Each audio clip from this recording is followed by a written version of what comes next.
What's up, guys? Welcome back to Faith Family Homestead. If you're new here, my name is Dominique, but you can call me Dom. We are back in my room again, starting some more seeds, as well as today I'm actually going to be starting these sweet potatoes to make some slips. I have 4 different sweet potato varieties here, and those are just organic sweet potatoes that I picked up from Whole Food. I did this 2 years ago when I made my own slips from sweet potatoes, organic sweet potatoes that I got from Earth Fare. And I'm just going to be doing the same process again. And then I have another, this is a 72 count seed tray. I already have my labels in them, and I have my seeds out. The potatoes that I'm going to be starting this year is organic red sweet potato, organic purple Stokes sweet potato, organic orange sweet potato, and then the organic white sweet potato, which is just this one right here. This is the orange one, which is just a regular sweet potato, and then we have this is the purple sweet potato, and then we have the Stokes purple sweet potato. Did I say purple? I meant red. This is red sweet potato, and this is purple Stokes sweet potato. They did have one other potato variety there, which was a Japanese purple yam, I think it is. The reason why I didn't get that one is because that's the one that I have in my garden. It keeps returning every year since I planted it. I guess I didn't get all of it out, and so last year that was the only sweet potato that I actually grew, and so I'm expecting to see more of that purple one, so that purple Japanese yam, and so I didn't buy that again. But I am going to be starting these. And how I'm going to be doing it, I made a video on 2 different ways how to start sweet potato slips, and I showed you that the soil sprouted faster, in my opinion. There's ways where you can put like what is it called? I was about to say Q-tips, but it's not. Oh, I poked a hole in that one. Where you put toothpicks and then you sit it in water, and then you can grow sweet potatoes slips like that.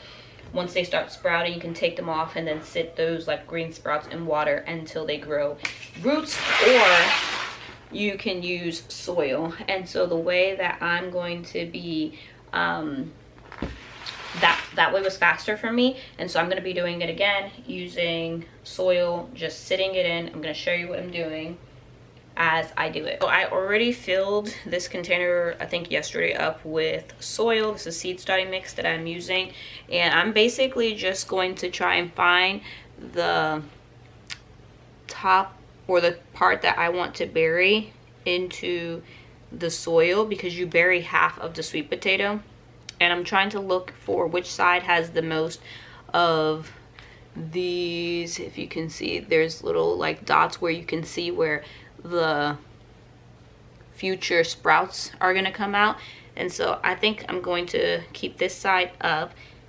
And so what I'm going to do is just go ahead and make an indentation in here, because the bottom will grow roots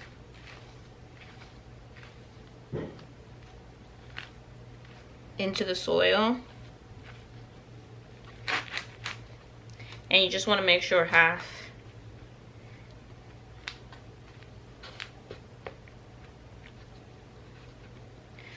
of it is buried. I'm just going to do the same thing for each sweet potato.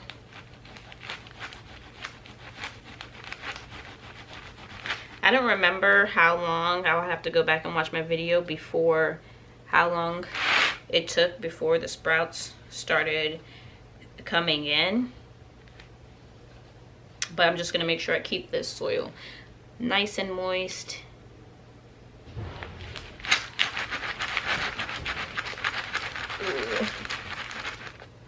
Another reason why I've been seed starting inside my house instead of inside the hoop house is because I've shared with you guys, Nael has been sick, and so she's been spending a lot of time on my bed or in my room with me, just cuddling. So even though she's not in here at the moment, as soon as I get my clothes on or walk out the house, she's asking me where I'm going. So I'm trying to be available for her.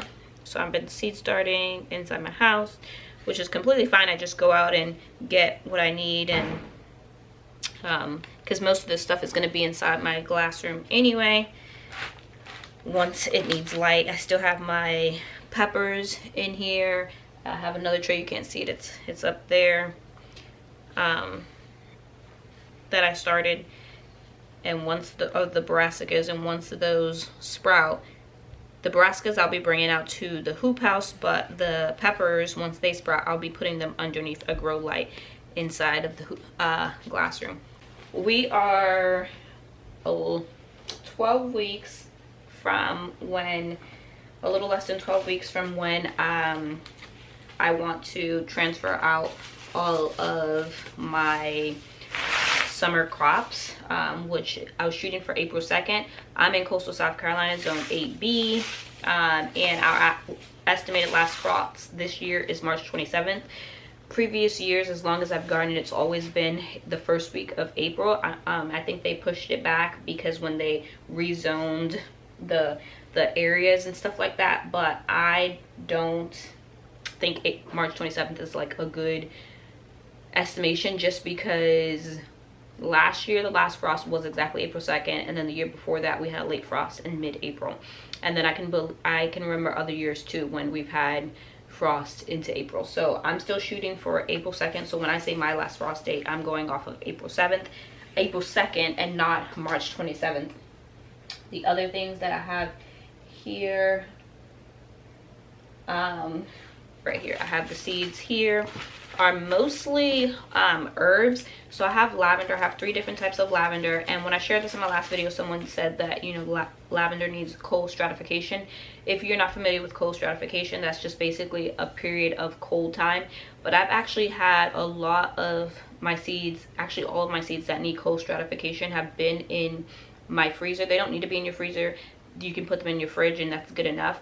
But I've actually had, and they're still in there, well, actually I moved them to my fridge. I took them out of my freezer and put them in my fridge, but they've been in my freezer for a full year. And so these seeds should definitely sprout because they've been in my enough cold. I have a Vera lavender, a common English, and a Homestead lavender. So if you ever tried to grow lavender and it sprout, it's probably because it needed some cold before you tried to germinate them.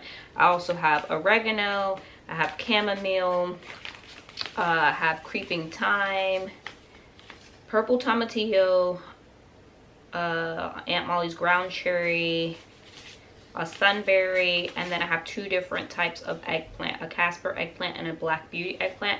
I've never grown eggplant before, and it's because I don't really care for eggplant, but my kids really like eggplant. So I'm gonna grow just a couple plants this year and see if I can make some recipes that I like it in, and we'll see how that does.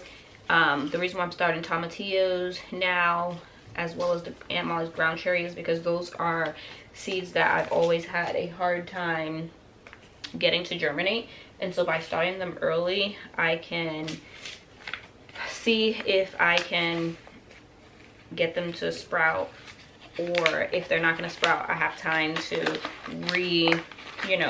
plant them. And that's basically what I did last year, is I tried to plant or start ground cherries, and they did not work, and so I had to keep replanting them. I think it took me about 2 or 3 times of replanting ground cherries before I got some to sprout. I just realized that as I'm trying to open this creeping thyme must have gotten wet, because the seed packet is very difficult to get into. Oh, there it is. Wow. So I'm gonna have to transfer this, because I completely just ripped this. I'm gonna have to transfer this creeping thyme into another packet after I finish. But so this tray right here that I have is a 72 count tray. It's a 72 not ounce count tray, and so basically I'm either just doing 1 whole row, which is 6 of each kind. I'm gonna need to get a plastic bag for that because I had to rip that completely. And I'm just gonna go ahead and plant this whole tray. Like, these seeds are so tiny, they're like almost invisible. It's about 40 degrees right now outside. So if you watched yesterday's vlog, I told you I was on my way to a doctor's appointment. So it was to get Niall a sonogram, and everything looked great. She had hernia surgery, which I shared with you guys, but since then she has been getting sick every 2 weeks mysteriously with vomiting. And so basically the sonogram was just to see if the hernia repair or the hernia moved to like another location in her intestines or anything like that. That could explain her her mysterious vomiting, because it's not every week or anything, but it's like every 2 weeks, and it's on a specific day, which is very weird. I've never gotten chamomile to grow before, so I'm hoping this is the year.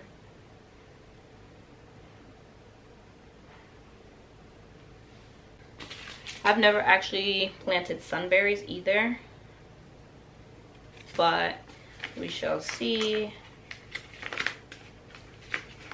If you've never grown purple tomatillos before, or tomatillos in general, they need two in order to cross-pollinate and germinate. When I first grew tomatillos in my previous garden, I did not know that, and I only had one tomatillo plant, and it just grew so big and lush, and it would never produce tomatillos, and I had no idea why. After that season, and realized you needed two tomatillos, and I was like, oh, that's why that plant grew like really big and but never actually produced tomatillos. So ground cherries, man, that one year, I think it was 2 years ago when we first moved here, I grew some and we loved them. The kids loved them. And then last year, I didn't get any. If you have any eggplant recipes, definitely let me know that like tastes good and that children have liked. I can't remember what recipe that I even tried that time that my kids liked it, but I've heard of like eggplant parmesan that I've never tried, but it sounds delicious.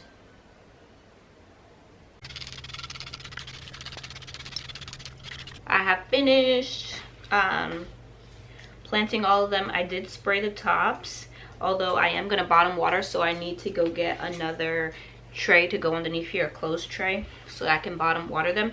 But the reason why I sprayed the top, thank you, the reason why I sprayed the top is because there's some seeds like the creeping thyme and the oregano that I didn't, even the chamomile, I think I didn't, I just put the seeds on top. I didn't bury them very deep. I don't even think I touched the soil at all. And so I just wanted to make sure that the soil was like super moist, especially since I put the soil in here since yesterday, and it's fairly warm in my house. It's 72 degrees. So the soil at the top probably dried out more than the soil at the bottom. So yeah, I'm gonna go inside my hoop house now, go get a bottom tray to water these.